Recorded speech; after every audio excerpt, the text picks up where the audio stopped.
Willa. Era una novia por correspondencia que llegó un miércoles y fue abandonada en el andén antes de que pasara una hora. El carruaje desde el ramal ferroviario llegó a las 2:30. Ella fue la última en bajar. Una sola bolsa, un vestido que había sido planchado antes del viaje y no había sobrevivido a él, las manos sueltas a los costados y la barbilla en alto, a la manera de una mujer que ha decidido de antemano no derrumbarse. Albert Pugh la esperaba en el extremo del andén con un papel doblado y la expresión de un hombre que ha estado ensayando malas noticias durante tanto tiempo que el ensayo las había empeorado. Había registrado el contrato 8 meses antes con la agencia. Había pasado el tiempo desde entonces cambiando de opinión, sin escribir ninguna carta, porque una carta habría exigido un valor que no tenía antes de que hubiera testigos presentes. Ella había pasado 3 años en el orfanato donde creció y se quedó a trabajar, remendando ropa, ahorrando lo que podía, esperando. Cuando llegó la solicitud, la leyó 2 veces, firmó su nombre y gastó la última moneda que tenía en el boleto. Albert dijo que no podía seguir adelante. Lo dijo con voz suficientemente alta para que se escuchara, que era toda la crueldad, porque el andén no estaba vacío, y para la hora de la cena medio pueblo lo sabría, y para la mañana el resto. Ella se quedó de pie y lo dejó terminar, las manos a los costados, el rostro haciendo lo que necesitaba hacer. Él agitó los papeles de la agencia una vez, sin lograr nada con eso. Todos en ese andén sabían que una mujer no era tierra y no podía ser reclamada como tal. Pero lo sostuvo como un hombre que quería el peso del papel detrás de él. Y luego los guardó en el abrigo y se fue sin mirar atrás. El andén se vació a su alrededor. Ella permaneció allí, la bolsa a sus pies. El pueblo se extendía frente a ella sin una respuesta clara sobre qué vendría después. Al otro lado de la calle, un hombre salió de la ferretería con una bolsa de papel llena de piezas y se detuvo en el escalón del corredor de madera. 32 años, ancho de hombros, manos de carpintero, aserrín en la manga de la mañana. Parecía un hombre que había cargado demasiado durante demasiado tiempo, tanto que había dejado de notar el peso. Se detuvo en el escalón y leyó el andén. La bolsa, la espalda erguida, el espacio vacío donde un hombre había estado hace un momento. Y entonces cruzó la calle. Se detuvo al pie de los escalones del andén y la miró. Sad Callan, dijo. Tengo 2 hijos y una casa que necesita mantenimiento. Hago trabajos de carpintería 3 días a la semana, así que las mañanas tendrías el lugar para ti sola. Sostuvo su mirada. Es temporal. Habitación y comida hasta que hayas resuelto qué sigue. Ella lo miró un momento, tomando su medida. ¿Sabes cocinar?, dijo él. Ella le sostuvo los ojos. Sé, y no le tengo miedo al trabajo duro. Recogió su bolsa. Entonces vámonos, dijo. Caminaron juntos fuera del andén, y detrás de ellos el pueblo los observó y guardó todo para después. La cabaña estaba en el borde del pueblo, con un caballo en el corral lateral y un escalón del porche que llevaba tiempo esperando ser reparado. Ella lo notó sin comentar nada. Por dentro, la sala principal estaba limpia a la manera de una casa manejada por un hombre solo, funcional, ordenada, sin nada suave en ella. Un banco de trabajo a lo largo de la pared del fondo, una estufa haciendo su trabajo constante. En el estante sobre la ventana de la cocina había una pequeña canasta de costura con tapa de madera. Tenía el aspecto de algo que nadie había tocado en mucho tiempo, algo sobre lo que todos en la casa habían acordado en silencio dejar en paz. Cés le indicó que el cuarto detrás de la cocina era el suyo. Puerta propia, espacio propio. Jack apareció desde el fondo de la casa con el oportuno momento de un niño que había estado escuchando desde algún lugar donde se supone que no debía estar. 10 años, la contextura del padre ya marcada en los hombros, un rostro que guardaba sus propios consejos. Miró a Willa de la manera en que uno mira algo de lo que ha visto una versión antes y no está listo para sentir diferente. Miró a su padre. Luego se dio la vuelta y volvió por donde había venido sin decir una palabra, lo cual decía bastante. Mary no hizo una entrada tanto como se materializó. 6 años. Un moño bien atado y otro simplemente colgando. De pie cerca de la puerta del dormitorio con la atención plena y sin reservas de una niña que aún no ha aprendido a desear las cosas en silencio. Miró a Willa con toda la cara. Willa le devolvió la mirada, tranquila y serena, sin nada forzado. ¿Tienes hambre?, dijo Willa. Mary lo consideró seriamente. Un poco. Ven a ayudarme a ver qué hay en la despensa. Mary fue sin dudarlo. La cena esa primera noche fue frijoles, pan de maíz y un caldo que no tenía ningún derecho a oler como olía dado lo que había en la alacena. El olor llegó a la sala principal antes de que nadie se sentara. Se entró desde el patio y se detuvo justo dentro de la puerta, y algo cruzó su rostro que él dejó de lado. Jack comió en silencio. Mary comió con los ojos moviéndose entre su plato y Willa en rotación constante. A mitad de la comida, Mary dejó su cuchara y dijo que la última mujer que les había cuidado la casa había quemado todo lo que tocaba. Ces pronunció su nombre. Mary miró a Willa en cambio. Lo hizo, sin embargo. Los frijoles quemados son un asunto serio, dijo Willa, con los ojos en su plato. No los tomo a la ligera. Jack levantó la vista. La comisura de su boca se movió una vez y regresó a donde había estado. No dijo nada más, pero cuando terminó la cena, se quedó en la mesa un poco más de lo necesario antes de irse a la cama, y Ces lo notó sin comentar nada. A la mañana siguiente, Ces bajó del porche y el escalón suelto se mantuvo firme bajo su bota. Se detuvo, lo pisó de nuevo, se quedó allí un momento. Entró y sirvió 2 tazas de café y dejó una en el mostrador cerca de donde Willa estaba trabajando. Sin decir nada sobre el escalón. Ella tampoco dijo nada al respecto. Bebieron su café en la quietud temprana de la mañana, y el frío matutino se acomodó alrededor de la casa. Jack la puso a prueba al 5.º día. Simplemente no hizo lo que ella le había pedido y se acomodó a esperar. Willa apareció en el umbral del cuarto trasero. Jack, la leña. Él levantó la vista. Ya iba a hacerlo. Lo sé. Hazlo ahora, por favor. Él la miró, sostuvo su mirada, encontró lo que buscaba, luego se levantó y trajo la leña sin protestar. Ella le agradeció con naturalidad y volvió a la cocina. Ces lo había escuchado desde su banco de trabajo. Dejó el cepillo y se quedó en silencio un momento antes de volver a tomarlo. Los días encontraron su forma después de eso. Jack comenzó a quedarse en la mesa después de las comidas, tallando o leyendo, presente de una manera que no lo había estado antes. Mary seguía a Willa de cuarto en cuarto con la devoción de una pequeña sombra, ayudando donde podía alcanzar y observando con cuidado donde no podía. Ces comenzó a llegar a casa desde su trabajo de carpintería a la misma hora todas las noches. Una noche, Willa le leyó a Mary del libro de cuentos del estante, haciendo las voces sin vergüenza. Mary se apretó contra su costado con la confianza completa de una niña que ha tomado una decisión y no ve razón para reconsiderarla. Jack estaba en el otro extremo de la habitación con algo en las manos. No levantó la vista. No se fue.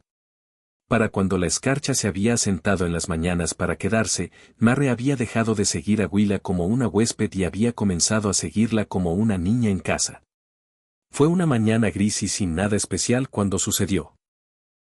Mary se movía por la cocina en calcetines, todavía tibia del sueño, absorta en algún asunto privado, cuando tropezó con el umbral entre la cocina y el pasillo y cayó con fuerza sobre ambas palmas. El sonido que hizo fue del tipo sobresaltado, el tipo que viene antes de que una niña haya decidido si esto merece lágrimas. Decidió que sí. Willa bajó al suelo con ella antes de que el llanto hubiera comenzado del todo. Tomó las 2 pequeñas manos entre las suyas y miró las palmas y las sostuvo cálidas y firmes, sin hacer un escándalo, sin ir a ningún lado. Y Mary, sin pretender decir nada en absoluto, dijo la palabra que simplemente era verdad. Mamá. Entró en la cabaña y no se fue.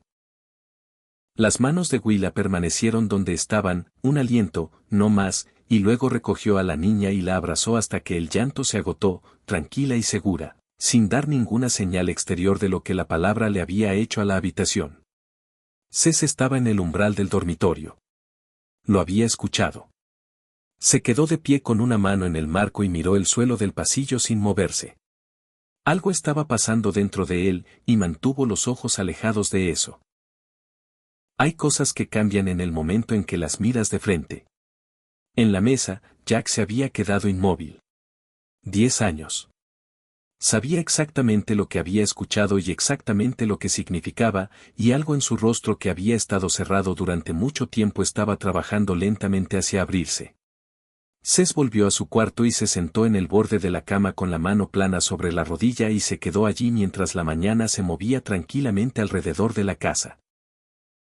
Abigail Cutler vino a pararse junto a Willa en el mostrador del almacén general un viernes por la tarde con el cálido y ensayado modales de una mujer que entrega preocupación que ha preparado en casa. Habló sobre las apariencias, sobre lo que la gente estaba diciendo, sobre la forma natural que toma una situación cuando se la deja sola, y la confusión que viene de dar a los niños una idea equivocada sobre qué es un arreglo. Eligió sus palabras como se eligen herramientas por lo que harán. Se fue sin comprar nada. Willa puso sus monedas en el mostrador una por una y caminó a casa. 25 años, y había sido evaluada por mujeres con voces preparadas en suficientes habitaciones como para haber construido una paciencia duradera para ello. La paciencia de una mujer que sabía que la medida que otra persona tiene de ella no es la verdad. Se quedó de pie junto a la ventana de la cocina con las manos en el alféizar y miró el patio y la línea de pinos más allá y el cielo frío y plano durante más tiempo del necesario. Luego comenzó a preparar la cena. Esa noche Cés estaba junto a la estufa y ella terminaba los platos, y sin levantar la vista del fuego, él dijo: ¿Estás bien? Ella mantuvo las manos en la palangana, lo pensó honestamente. Sí, dijo. Él asintió una vez hacia el fuego. Ella volvió a los platos, y la habitación sostuvo su quietud alrededor de ambos. Casi un mes después, Albert Pugh todavía cargaba los papeles de la agencia en el abrigo y un orgullo que había estado mal desde el andén. Una mañana de jueves, fría y despejada, Cés y Willa salían juntos de la oficina de correos cuando Albert se plantó en medio de la calle con los papeles en la mano y la voz puesta a que todos oyeran. La tarifa estaba pagada, dijo. El contrato firmado. Una obligación no se disolvía porque una mujer hubiera encontrado un lugar más cómodo donde estar. Sostuvo los papeles como un título de propiedad, aunque todos en esa calle sabían lo que realmente eran. Luego usó la palabra su y la calle escuchó cómo aterrizó. Todo se desaceleró. Una mujer cerca del almacén dejó de caminar. 2 hombres frente a la tienda de forraje se giraron. El aire frío mantuvo todo en su lugar. Willa estaba de pie junto a Cés. No retrocedió. No miró a Albert. Se sostuvo como se había sostenido en el andén, erguida y firme, excepto que esta vez había alguien parado a su lado, y todo el pueblo podía ver que no se había movido. Cés miró los papeles. Miró a Albert.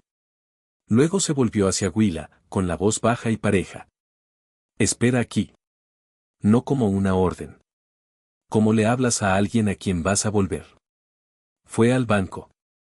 4 minutos adentro. Volvió con dinero que había guardado bajo los tablones del suelo durante 2 años. Todo ahorrado para comprar de vuelta una hacienda propia. El lento y paciente trabajo de un hombre reconstruyendo desde cero. Cruzó la calle y presionó el dinero en la mano de Albert y lo sostuvo allí hasta que los dedos de Albert se cerraron alrededor. Esto salda la tarifa, el honorario y cada excusa con la que llegaste, dijo su voz plana y definitiva. No la compra. La libera de ti. Ahora vete. Albert miró el dinero. Miró a la calle mirándolo. Miró una vez a Willa, y lo que sea que encontró en su rostro no era lo que había entrado al pueblo a buscar. Y entonces caminó hacia su caballo y se fue, y la fría mañana se cerró detrás de él. La calle contuvo el aliento. Cés se volvió, no hacia la multitud, hacia ella. Ella ya lo estaba mirando, las manos a los costados. El agotamiento que había cargado desde el andén había desaparecido de sus ojos, y algo más firme había tomado su lugar. La mirada de una mujer de pie sobre terreno que sostiene. Él se paró frente a ella. El viento venía de las colinas entre ellos, limpio y frío.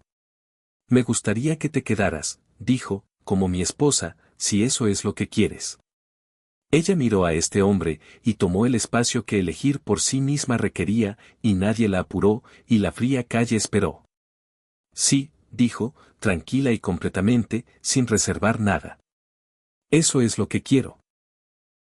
Él soltó un aliento largo y lento, y su mano encontró la de ella y se cerró alrededor. Jack estaba en la mesa con un tramo corto de madera y el cepillo más pequeño de su padre, trabajando el borde a la medida, la punta de la lengua entre los dientes. Mary estaba en el suelo con su muñeca de trapo, inmersa en algún asunto de considerable importancia que no requería participación adulta. De la estufa llegaba el olor de algo con melaza, una cosa nueva que Willa estaba trabajando, ajustando sobre la marcha. La clase de olor que se mete en las paredes de una cocina y se queda allí durante años. La puerta se abrió. Aire frío y luego las botas de Cés en el escalón. El sonido de un hombre que sabe que su llegada a casa es esperada y ha dejado de dar eso por sentado. Mary levantó brevemente la muñeca de trapo en su dirección a modo de saludo y volvió a sus asuntos. Jack levantó la vista hacia su padre en el umbral. Luego bajó la vista al cepillo y siguió trabajando. La mirada había llevado algo en ella que no había estado allí al principio de todo. Cés colgó su abrigo, cruzó hasta la estufa y se paró junto a Willa y miró lo que había en ella. Ella le movió la cuchara hacia él sin decir una palabra. Él la probó y lo consideró tranquila y sin prisa. Luego la miró. Ella tomó de vuelta la cuchara. Ya sé, dijo. Más melaza. La comisura de su boca se movió. Fue a colgar el abrigo en su lugar y la dejó a ella con eso. En el estante sobre la ventana, la canasta de costura estaba donde siempre había estado. La luz tardía entraba por el vidrio y encontraba la tapa de madera y descansaba allí, cálida y quieta. Afuera, el viento se movía entre los pinos en el borde de la propiedad. El caballo se acomodaba en el corral. Desde algún lugar más allá de la línea de árboles, un pájaro llamó una vez, largo y sin prisa. La cabaña sostenía su calor. No esperando a nadie. Ya no más.